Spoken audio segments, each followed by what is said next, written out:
Ibu, bapak, saudara-saudari, anak-anak, adik-adik, sahabat kenalan yang saya kasihi, kembali bersama dengan saya Romo Kristoforus Hariliong. Kita akan merenungkan sabda Tuhan pada hari ini, Selasa 13 Oktober 2020. Sabda Tuhan atau bacaan Injil diambil dari Lukas bab 11 ayat 37 sampai dengan 41. Dari bacaan Injil hari ini, kembali Tuhan Yesus mengingatkan orang-orang Farisi dan juga sebenarnya mengingatkan kita sebagai pengikutnya.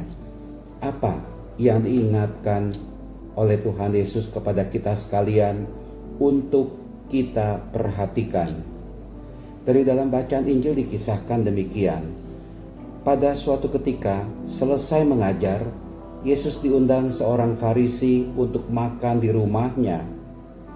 Maka masuklah Yesus ke rumah itu, lalu duduk makan. Tetapi orang Farisi itu heran melihat Yesus tidak mencuci tangan sebelum makan. Bapak, Ibu, saudara-saudara terkasih, saya tidak menangkap begitu saja apa yang ada dalam pikiran orang Farisi ini. Tentu saja Tuhan Yesus sudah membersihkan tangannya sebelum ia makan. Tetapi yang menjadi masalah di sini adalah Tuhan Yesus berkata kepadanya, "Hai orang-orang Farisi, kalian membersihkan cawan dan pinggan bagian luar, tetapi bagian dalam dirimu penuh rampasan dan kejahatan." Yang mestinya kita bersihkan memang di satu pihak tangan kita, tubuh kita, membersihkan tubuh kita supaya bersih, supaya tidak kotor. Tetapi yang dimaksud oleh Tuhan Yesus ada sesuatu yang lebih penting lagi, yang lebih utama lagi untuk dibersihkan, yaitu hati kita, diri kita ini dari segala kejahatan, dari segala keserakahan, dari segala nafsu duniawi. Itu yang mestinya dibersihkan di dalam hati, di dalam diri kita. Yang luarnya bagus kalau seandainya dibersihkan. Habis dari mana-mana kita mandi, bersih-bersih badan. Sebelum makan kita cuci tangan. Kita mau tampil orang yang bersih sebagai orang yang bersih.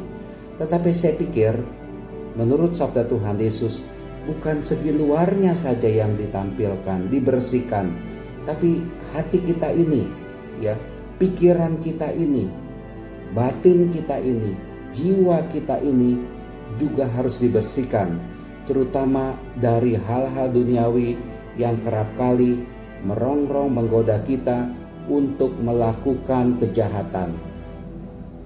Luarnya bersih, luarnya perlente, luarnya bagus, luarnya itu necis katakanlah. Tapi kalau dia itu tampil sebagai seorang penjahat, apakah itu menarik? Luarnya bagus, pakaiannya bagus, pakaiannya itu mewah, tapi hatinya penuh dengan kedengkian, penuh dengan iri hati, penuh dengan kesombongan. Itu ya yang mestinya diperbaiki, itu yang mestinya diperindah, itu ya hati kita, di dalam batin kita ini, dalam hati kita ini. Jangan sampai ada yang negatif, jangan sampai ada yang jelek itu. Tapi manusia kadangkala pada saat seperti ini kerap kali silau, ya, oleh penampilan luar yang sebenarnya bukan penampilan yang sejatinya. Kadangkala orang menilai, wah kalau dia itu pakai baju yang bermerek dan harganya mahal, dia itu orang hebat. Kalau dia pakai jam tangan yang bagus, yang mewah, dia itu orang yang luar biasa. Kalau parfumnya itu mahal, wah dia itu orang yang luar biasa hebatnya. Ya, kadangkala manusia itu jatuh pada penilaian yang dari segi luar saja. Kalau dia sudah pakai kalung salib yang bagus, ada berliannya besar-besar dan pasti mahal harganya, bisa dikatakan dia itu orang beriman. Tapi apakah benar itu? Ya, jangan terpengaruh oleh penampilan luar, tapi lihatlah kualitas yang ada dalam diri kita ini, dalam hati kita ini. Bukan kualitas yang nampak, ya, wajah yang dipermak katakanlah, dipercantik, diperbagus katakanlah, dibuat bagus, penampilan baju yang luar biasa, aksesori luaran yang begitu indah, yang begitu mahal, begitu menawan. Tapi kalau hatinya itu tidak baik, kalau hatinya itu jelek, kalau yang ada dalam pikirannya bagaimana dia bisa mencari keuntungan dan dia bisa mencelakai orang lain, alias dia bisa berbuat jahat dalam hidup ini, percuma. Karena itu tidak berkenan di hadapan Tuhan. Yang Tuhan kehendaki adalah hati Anda penuh dengan kasih. Hati Anda itu penuh dengan kebaikan dalam diri Anda, dalam diri kita, dalam diri saya ini, ya. Terus diisi, dipenuhi oleh hal-hal surgawi, oleh hal-hal ilahi, oleh kasih, oleh kebenaran, oleh kebaikan. Mari kita membuat diri kita ini kaya akan kasih. Bukan kaya dari segi penampilannya saja, bukan hanya hebat penampilannya saja, tapi juga hati kita, di kedalaman diri kita, yang keluar adalah yang berkenan di hadapan Tuhan. Kita bersihkan itu diri kita, ya. Mungkin di dalam diri kita ini ada kejahatan, di dalam hati kita ini ada kedengkian, ada iri hati, ada kesombongan, ya. Ada hawa nafsu itu, ada kedagingan, ya. Yang kerap kali kita jatuh karena digoda oleh setan. Ya, untuk apa kita pakai kalung salib yang bagus? Ada berliannya katakanlah, dari emas itu lumayan besar katakanlah. Saya aja gak pakai kalung salib, ya. Kenapa? Menurut saya salib itu harusnya ada di dalam hati, bukan yang kita perlihatkan kepada orang lain. Kita memakai kalung salib, ada salibnya, ya, bagus-bagus itu. Tapi terkadang begitu kita berhadapan dengan kesulitan, berhadapan dengan penderitaan, berhadapan dengan penyakit, kita kalah, kita takut, ya, lupa kalau ada salib yang mau mengatakan kepada kita, saya siap berhadapan dengan kesulitan, saya siap berhadapan dengan penderitaan, saya siap berhadapan dengan penyakit. Tetapi di atas itu semua, di balik itu semua, ada Tuhan Yesus yang menguatkan saya. Itu saya pikir makna kalung salib yang kita pakai, makna salib yang ada di rumah kita. Bukan terletak dari indahnya, bagusnya, mahalnya, ya, begitu luar biasa menawannya. Bukan hanya yang tampilan-tampilan fisik saja, tetapi bagaimana salib itu mendorong saya untuk kuat dalam hidup ini, untuk tabah dalam hidup ini, untuk setia dalam hidup ini. Itulah dia, saya pikir, ya, kita sebagai manusia jangan tertarik hanya segi luarnya saja.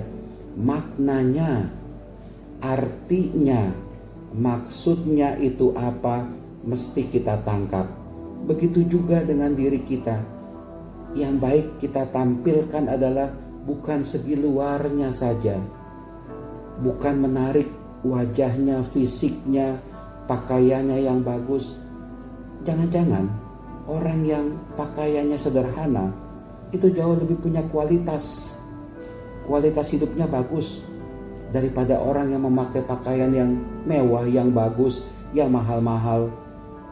Orang-orang yang pakaiannya itu sederhana katakanlah, dia itu punya semangat hidup dan punya kekuatan hidup berhadapan dengan tantangan, berhadapan dengan cobaan, berhadapan dengan silaunya godaan-godaan duniawi ini.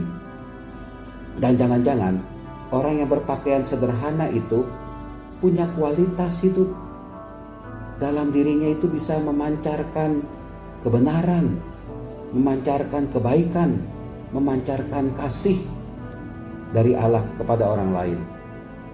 Tapi jangan-jangan kita orang yang penampilannya itu menarik, menawan dengan aksesori, barang-barang duniawi yang begitu mahal. Jangan-jangan kita nggak punya kasih. Jangan-jangan kita ini jarang atau tidak pernah menunjukkan kebaikan hati kepada orang lain. Untuk apa itu? Apalagi kita memamerkan yang hebat-hebat, memamerkan katakanlah kekayaan, tapi jiwa Anda kosong, hati Anda kosong. Bukankah yang harusnya kaya katakanlah, yang harusnya agung mewah katakanlah, hati kita, jiwa kita?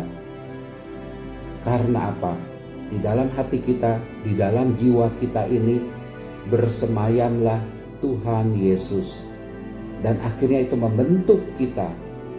Perkataan, perbuatan kita, tindakan kita, pikiran kita, hati kita, keseluruhan kita ini dibentuk oleh Tuhan Yesus.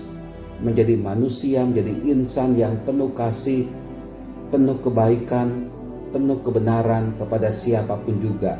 Itu yang mestinya kita proses terbentuk di dalam hidup kita, di dalam keakuan kita ini. Jangan kita menempelkan aksesori-aksesori yang sebenarnya tidak ada gunanya. Jangan sampai penampilan luarnya saja yang dipuji oleh orang lain. Pujian yang bagian luarnya itu dengan hiasan-hiasan yang kita tampilkan, yang kita pakai, itu sifatnya hanya sementara. Tetapi kalau kita menunjukkan kualitas hati kita, kualitas diri kita, kualitasku sebagai orang Kristiani, sebagai pengikut Kristus, maka penilaian itu akan abadi. Kenapa? Karena kita menunjukkan yang sejatinya sebagai pengikut Kristus. Bapak, Ibu, saudara-saudara yang terkasih, mari kita perhatikan bagian dalam hati kita ini. Jangan sampai dikuasai oleh tipuan-tipuan duniawi. Jangan sampai dikuasai oleh setan atau si iblis yang menggoda merongrong kita untuk melakukan kejahatan kepada orang lain. Jangan sampai diri kita ini diisi oleh hawa nafsu duniawi, korupsi, perselisihan, kesombongan, keangkuhan, memperkaya diri sendiri secara tidak halal, tidak terhormat, mengejar kekuatan, kekuasaan duniawi, mengejar materi-materi duniawi. Ya, materi-materi itu ada, penting bagi kita juga. Tetapi jangan sampai hati kita dipenjara oleh hal-hal materi itu, sehingga kita tidak lagi bebas menunjukkan kualitas kita yang sejatinya sebagai anak-anak kesayangan Allah. Bapak, Ibu, saudara-saudari terkasih, biarlah dalam hidup ini kita membuka hati kita, kedalaman diri kita ini, dan perkenankanlah Tuhan hadir membersihkannya dari hal-hal yang jelek. Tuhan memberkati kita semua. Amin.